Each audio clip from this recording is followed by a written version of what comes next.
গণহত্যাকারীদের রাজনীতি করার অধিকার নেই বলে মন্তব্য করেছেন জামায়াতের আমির ডাক্তার শফিকুর রহমান।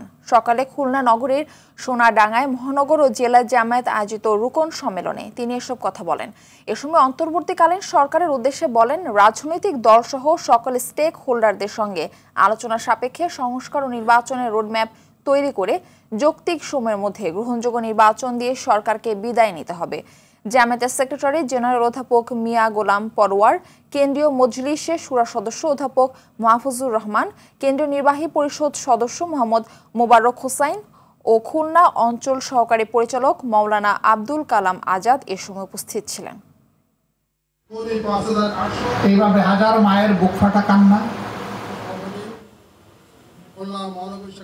দেশে যারা জনগণের উপর গণহত্যা সংগঠন করেছে, গণহত্যাকারীদের জনগণের ময়দানে রাজনীতি করার কোনো অধিকার থাকতে পারে না। রাজনীতি করতে হবে দেশের মানুষের সেন্টিমেন্টকে ধারণ করে, আকাঙ্ক্ষাকে ধারণ করে।